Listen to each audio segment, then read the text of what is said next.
बिस्मिल्लाहिर्रहमानिर्रहीम। अस्सलाम वालेकुम। ग्रुप थ्री के लेक्चर नंबर 4 में आज हम जिस टॉपिक को डिस्कस करेंगे वो है मोनॉइड, और इसकी हम क्या करेंगे 10+ एग्जांपल देखेंगे डिफरेंट सेट के ऊपर के कौन से सेट किन किन बाइनरी ऑपरेशन के रिस्पेक्ट मोनॉइड बनते हैं और नहीं बनते। सबसे पहले इसकी डेफिनेशन देखते हैं। मोनॉइड से पहले हम जिन टॉपिक को डिस्कस कर चुके हैं, जो पहले 3 लेक्चर हैं, उनमें हमारे पास बाइनरी ऑपरेशन है, ग्रुपॉइड है और सेमी ग्रुप है, और उनके जो लिंक हैं वो हमने डिस्क्रिप्शन बॉक्स में दिए हैं, आप उनको भी देख सकते हैं। Monoid, let G be a non empty set and asterisk is any binary operation on G. G आपके पास कोई भी नॉन एम्पटी सेट है और स्टेरिक आपके पास क्या है, कोई भी बाइनरी ऑपरेशन है। Set G is called monoid if following property satisfies. अगर कहता जी के ऊपर ये 3 प्रॉपर्टी सेटिस्फाई होती हैं तो फिर हम क्या बोलेंगे कि जी हमारे पास क्या है, मोनॉइड है। पहली प्रॉपर्टी है G is closed under binary operation asterisk, कि जी आपके पास क्या होना चाहिए, क्लोज्ड होना चाहिए। मतलब अगर इस जी को आपने मोनॉइड के लिए चेक करना है तो इसके अंदर से कोई से भी आपने 2 एलिमेंट लेने हैं, उनके ऊपर वो बाइनरी ऑपरेशन लगाना है। लगाने के बाद जो आंसर आपके पास आएगा वो अगेन जी के अंदर ही होना चाहिए। ये पहली कंडीशन है। अगर ये नहीं होता तो फिर ये मोनॉइड इधर ही ख़त्म हो जाएगा, ये मोनॉइड हो ही नहीं सकता। लेकिन अगर इस तरह हो जाए तो फिर हम दूसरी कंडीशन पे जाएंगे, जो कि है एसोसिएटिव लॉ। जो कि क्या है, एसोसिएटिव लॉ। मतलब इसमें से 3 एलिमेंट कोई से भी आपने उठाने हैं, G1 G2 G3, और वो एसोसिएटिव लॉ, इस लॉ को क्या करने चाहिए, होल्ड करने चाहिए। अगर तो वो होल्ड नहीं करता तो वो मोनॉइड नहीं हो सकता, लेकिन अगर वो होल्ड करता है तो फिर हम तीसरी प्रॉपर्टी पे जाएंगे। तीसरी प्रॉपर्टी क्या है, तीसरी प्रॉपर्टी है G has identity element. G के पास आइडेंटिटी एलिमेंट होना चाहिए with respect to that binary operation. मतलब जो भी आपने बाइनरी ऑपरेशन रखा है उसके रिस्पेक्ट इसके अंदर आइडेंटिटी एलिमेंट भी होना चाहिए। और आइडेंटिटी एलिमेंट को किस तरह मालूम करते हैं, ये हमने लेक्चर नंबर 1 में हमने इसको डिस्कस किया है। लेक्चर नंबर 1 में हमने इसको डिस्कस किया है और इसका जो लिंक है वो नीचे डिस्क्रिप्शन बॉक्स में दिया है, आप उसके आखिरी हिस्से में जाके देख सकते हैं। हमने एक एग्जांपल सॉल्व की है जिसमें हम आइडेंटिटी एलिमेंट को निकालना सीखते हैं। अब हम एग्जांपल ऑफ मोनॉइड की तरफ जाते हैं। सबसे पहले देखते हैं कि ये जी सेट हमें दिया है कि यह मोनॉइड है या नहीं है। तो हम देखते हैं, पहली प्रॉपर्टी ये थी कि इसको विद रिस्पेक्ट टू एडिशन और मल्टीप्लिकेशन चेक करना है। तो सबसे पहले विद रिस्पेक्ट टू हम इसको एडिशन देखते हैं, with respect to addition check करते हैं जी इसको कि ये मोनॉइड है कि नहीं। तो हमने देखा था कि विद रिस्पेक्ट टू एडिशन जी तो आपके पास क्लोज्ड ही नहीं था। आपने लेक्चर नंबर 1 में इसको देखा था, लेक्चर नंबर 2 में इसको देखा था कि जी इज़ नॉट क्लोज्ड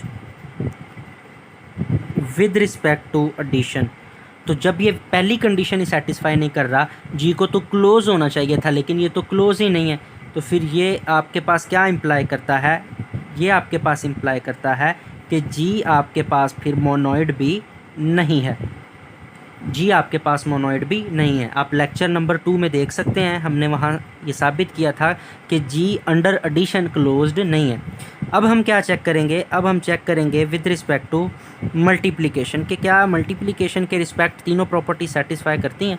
तो पहली प्रॉपर्टी बिल्कुल करती है। हमने कहा था कि G is closed with respect to multiplication, कि G with respect to multiplication आपके पास क्लोज्ड था। और दूसरी प्रॉपर्टी आपने ये भी देखी थी कि जी होल्ड्स एसोसिएटिव लॉ।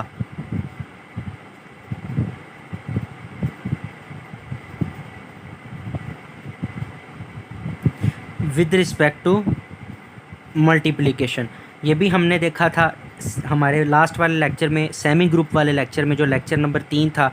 और अब हमारे पास 3 हम देखते हैं, जो तीसरी प्रॉपर्टी है उसने बोला था कि जी हैज़ आइडेंटिटी एलिमेंट। क्या इसके अंदर आइडेंटिटी एलिमेंट है या नहीं है। तो आइडेंटिटी एलिमेंट हमने बोला था कि जब विद रिस्पेक्ट टू मल्टीप्लिकेशन देखना है तो विद रिस्पेक्ट टू मल्टीप्लिकेशन 1 आपके पास क्या होता है, आइडेंटिटी एलिमेंट होता है। तो हम देख सकते हैं बखूबी कि 1 इसके अंदर मौजूद है और ये आपके पास क्या है, आइडेंटिटी एलिमेंट है। तो G also has identity element with respect to multiplication. ठीक है, मतलब कि 1 को आप ओमेगा से मल्टीप्लाई करवा दो तो ओमेगा आएगा, 1 को आप ओमेगा स्क्वायर से करवा दो तो ओमेगा स्क्वायर आएगा। मतलब 1 को जिस एलिमेंट से भी मल्टीप्लाई करवा दें वो उसकी प्रॉपर्टी को चेंज नहीं करता, उसकी शेप को चेंज, उसकी नोयत को चेंज नहीं करता, अगेन एलिमेंट हमें वैसे का वैसा लौटा देता है।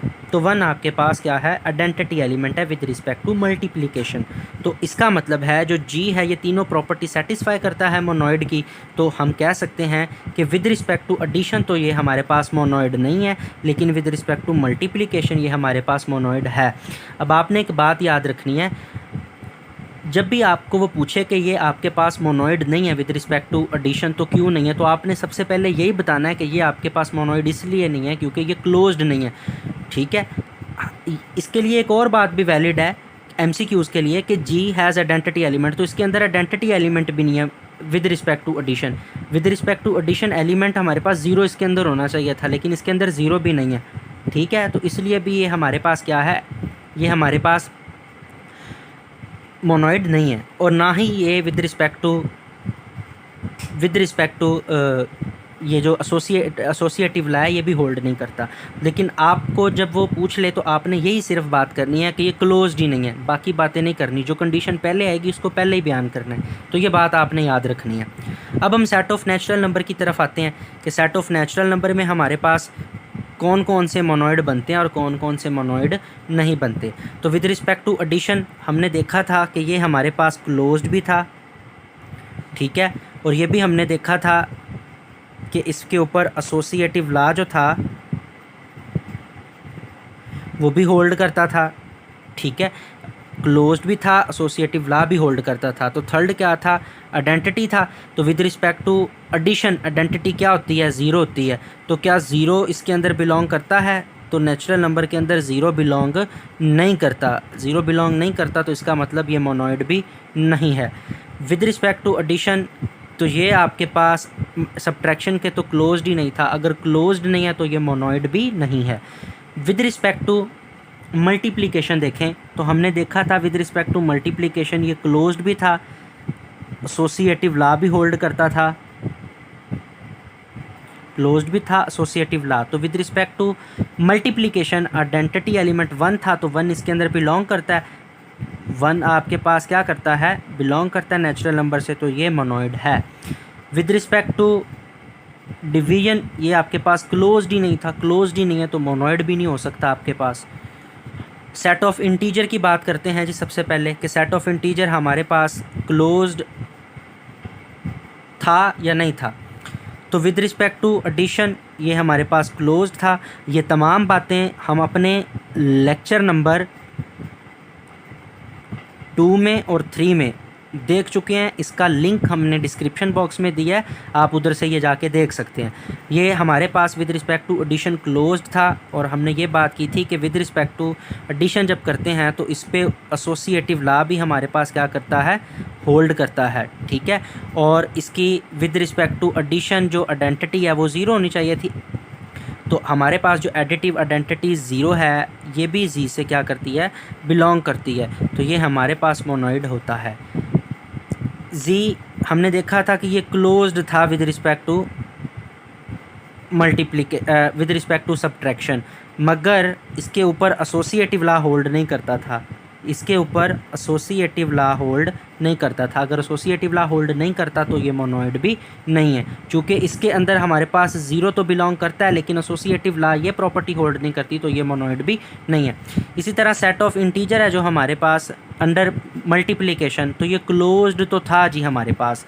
ठीक है, और एसोसिएटिव लॉ भी इस पर क्या करता था, होल्ड करता था, क्लोज्ड भी है, एसोसिएटिव लॉ भी होल्ड करता है, और इसके अंदर 1 भी मौजूद है जो कि आपके पास क्या है, मल्टीप्लिकेटिव आइडेंटिटी है। तो जी अंडर मल्टीप्लिकेशन आपके पास क्या है, मोनोइड मौजूद है। अंडर सब्ट्रैक्शन, अंडर डिवीजन ये आपके पास क्लोज्ड ही नहीं था, अगर क्लोज्ड नहीं है तो ये आपके पास मोनोइड भी नहीं है। इसके बाद हम देखते हैं सेट ऑफ रैशनल नंबर। तो सेट ऑफ रैशनल नंबर के बारे में सबसे पहले हम देखते हैं कि ये हमारे पास क्लोज्ड थे विद रिस्पेक्ट टू एडिशन। ठीक है, और इनके ऊपर हमारे पास एसोसिएटिव लॉ भी होल्ड करता था, हमने लेक्चर में देखा था लास्ट वाले में। अब ज़ीरो इसके अंदर बिलोंग करता है, ज़ीरो एडिटिव आइडेंटिटी है और बिल्कुल ज़ीरो क्यू के अंदर बिलोंग करता है, तो ये आपके पास मोनोइड है। अंडर सब्ट्रैक्शन देखते हैं, ये क्लोज्ड तो था मगर इसके ऊपर एसोसिएटिव लॉ वो होल्ड नहीं करता था। अगर नहीं करता है तो ये मोनोइड भी नहीं है। चूँकि ज़ीरो इसके अंदर हमारे पास मौजूद है लेकिन एसोसिएटिव लॉ ये लॉ होल्ड नहीं करता, इस वजह से ये मोनोइड भी नहीं है। अंडर मल्टीप्लिकेशन देखें जी, तो ये हमारे पास क्लोज्ड है, बिल्कुल ये क्लोज्ड है हमारे पास। और अंडर मल्टीप्लिकेशन हमारे पास जो एसोसिएटिव लॉ था वो भी होल्ड करता है। और वन भी आपके पास जो कि मल्टीप्लिकेटिव आइडेंटिटी है वो भी इसके अंदर बिलोंग करती है, तो ये मोनोइड है आपके पास। Set of Q with respect to division ये आपके पास क्लोज्ड ही नहीं था, ठीक है, चूँकि ज़ीरो से आप अगर आप करें r बाय ज़ीरो फिर r is a rational number, तो ये आपके पास क्यू से बिलोंग नहीं करता था, तो ये क्लोज्ड ही नहीं है, तो फिर ये मोनोइड भी नहीं है। इसी तरह जो r है ये क्लोज्ड भी है विद रिस्पेक्ट टू एडिशन, इसके ऊपर एसोसिएटिव लॉ भी होल्ड करता है आपके पास, और ज़ीरो भी r से बिलोंग करता है जो कि एडिटिव आइडेंटिटी है, तो ये भी आपके पास मोनोइड है। लेकिन r के रिस्पेक्ट जब आप सब्ट्रैक्शन के रिस्पेक्ट इसको देखते हैं r को, तो क्लोज्ड तो है मगर इसके ऊपर जो एसोसिएटिव लॉ है वो होल्ड नहीं करता था। अगर होल्ड नहीं करता एसोसिएटिव लॉ तो ये आपके पास मोनोइड भी नहीं है। इसके अंदर ज़ीरो तो बिलोंग करता है लेकिन एसोसिएटिव लॉ होल्ड नहीं करता, तो इसलिए ये मोनोइड भी आपके पास नहीं है। इसी तरह जब आप अंडर मल्टीप्लिकेशन देखते हैं तो r क्लोज्ड भी है और r आपके पास एसोसिएटिव भी है, और वन चूँकि r के अंदर बिलोंग करता है जो कि मल्टीप्लिकेटिव आइडेंटिटी है, तो r मोनोइड है अंडर मल्टीप्लिकेशन। लेकिन अंडर डिवीजन r आपके पास क्लोज्ड ही नहीं है। आप कोई भी एक रियल नंबर r लेते हो, जब उसको ज़ीरो से डिवाइड करते हैं तो वो अगेन आपके पास रियल नंबर नहीं आता। अगर रियल नंबर नहीं आता तो इसका मतलब है कि r क्लोज्ड ही नहीं है, और अगर क्लोज्ड नहीं है तो ये आपके पास फिर रियल नंबर भी मोनोइड भी नहीं है। इसी तरह आप बात करते हैं कॉम्प्लेक्स नंबर की अंडर एडिशन, तो यहाँ ये आपके पास मोनोइड है, अंडर सब्ट्रैक्शन मोनोइड नहीं है, अंडर मल्टीप्लिकेशन मोनोइड है, अंडर डिवीजन मोनोइड नहीं है। और ये क्यों नहीं है ये आपने सॉल्व करके मुझे डिस्क्रिप्शन कमेंट बॉक्स में बताना है। अब तक के लिए ये वाला लेक्चर इतना ही। इसके बाद हम ग्रुप की डेफिनेशन करेंगे और हम देखेंगे कि हमारे पास ग्रुप क्या होता है, और इससे रिलेटेड हम 10 एग्जांपल सॉल्व करेंगे कि कौन कौन से सेट हमारे पास ग्रुप बनाते हैं और कौन कौन से नहीं बनाते। और इसके साथ साथ हम ग्रुप की क्या करेंगे, टाइप्स को डिस्कस करेंगे और उसके कुछ शॉर्ट मेथड देखेंगे। अब तक के लिए इतना ही। अल्लाह हाफिज़।